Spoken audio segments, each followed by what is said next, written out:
The effects of Hurricane Sandy on the Jersey Shore are omnipresent. Day-to-day business is back to normal for the most part. For example, Atlantic City and the casinos are open for business, but the scrapes and bruises will remain for a while.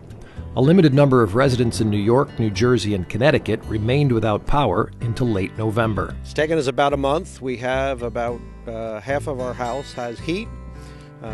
We just got our washer and dryer yesterday, so we can do our laundry here rather than taking it on the road. And the neighborhood's coming around. Everybody's working, everybody's building up, everybody's putting in new floors, and a lot of appliances are coming in here. New refrigerators, new washers, new dryers.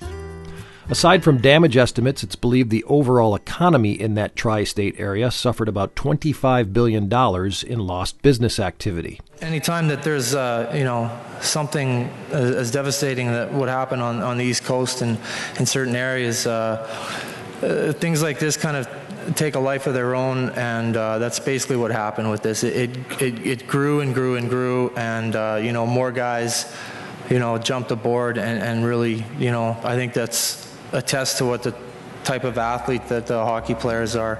Former Tampa Bay Stanley Cup champion, Conn Smythe Trophy winner, and current New York Ranger Brad Richards is what we like to think of as the consummate Canadian hockey player. Humble, hardworking, generous to his community. A native of the fishing village of Murray Harbor, Prince Edward Island, Richards is now an inhabitant of a much larger coastal entity, New York City, and has taken his new surroundings to heart. His post-Sandy relief efforts have been quietly well documented. Brad went down to the Rockaways and we were cleaning out some houses. He just came down and we were ripping out the walls and trying to help some people out. And he also did a skating clinic in Staten Island, which we raised about $15,000. He skated with some kids. A lot of the guys, 11 Rangers, came down, and it was a great, great event. And then when this was coming up, he says, Steve, I think it'd be a good idea if we get some people who were affected by the hurricane to come down and get to the game and, get out of the house for a little bit, get away for the night. And I said, it's a great idea, we'll put it together.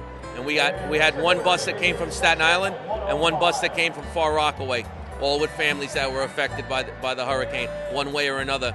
Out of their house, lost their house, or lost cars, and whatever it may be. So we have about almost 100 people here. Brad Richards especially, he's been known amongst the boys that he's one of those guys that's just, a heart of gold, and he does a lot in the communities that he's a part of.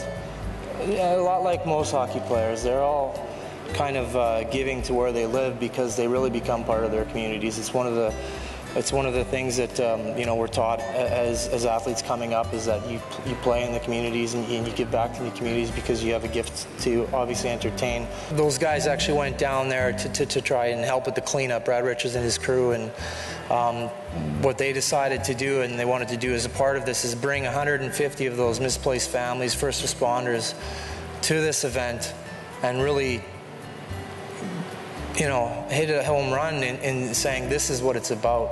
It's about helping these families, and it's about giving to these families and these people affected by what happened. As Fedoruk mentioned, giving back is a common trait, and if one ever wondered whether hockey teams and firehouses share a common mentality, here's the answer. Men who watch one another's back, take care of each other, spend large blocks of time together. The camaraderie is similar.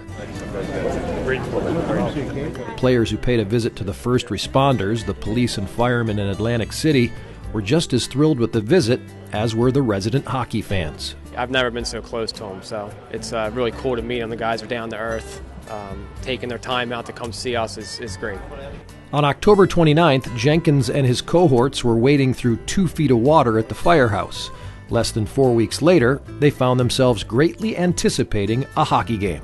I think it's awesome. I'm a season ticket holder for the Flyers, so I love hockey. But none of them really live around here, so they're coming out of their way, out of the country, and from being with their family and coming here to see us and put on a charity event. I think it's awesome. The water is now rushing in from the ocean. It is all the way back in the streets. At the end of October, the streets in AC had turned into canals, and nearby homes were destroyed or underwater to the second floor. By the end of November, any major positive distraction, especially a performance by world-class athletes, was a welcome sight. I think anytime you can help people, when people are in tough times and things are tough. I think for us right now, we're getting an opportunity to do something in a community or in an area, from teammates and stuff and friends. I've had friends lose boats, cars, a lot of things that gone on. So when I got the phone call, it was a yes right away, because we believe we're all here to do something special, and we're excited about it. The player closest to his original home, who had friends and family most affected, was Toronto Maple Leaf James Van Riemsdyk. The Middletown, New Jersey native was drafted by and played 3 seasons with the Flyers, a team located just 70 miles to the west. Being a Jersey Shore native, a lot of this hits really close to home. I know I had a lot of friends and family that were really affected by Hurricane Sandy, and after Hurricane Sandy hit, I wanted to be involved with something, and then I got the call that this game was going on, and it couldn't be a better cause to support, so I was really happy to come down. After the game, Flyers defenseman Braden Coburn, a native of Calgary, referred to men and women like Fireman Jenkins as the people with their boots on the ground, and couldn't admire them enough. The support that the fans showed us meant a lot, but personally, I would like to thank all the people that were really the first guys on the scene and helping everybody out. That's the firefighters and the volunteers and the policemen and all those guys that are helping out all the families. I think they deserve a lot of attention, and I think this whole thing, that's what it was about, is trying to bring attention to those people and raise money for a good cause and rebuilding what was left from a terrible tragedy. Event organizer Fedorik, who played more than 500 games in the National Hockey League, is a native of Redwater, Alberta. We play an honest game and a kind of a simple game, and we're good people, and that it just shows by their availability to do things like this. A sense of Canadiana, a slice of ideology from the Great White North, alive and well in South Jersey.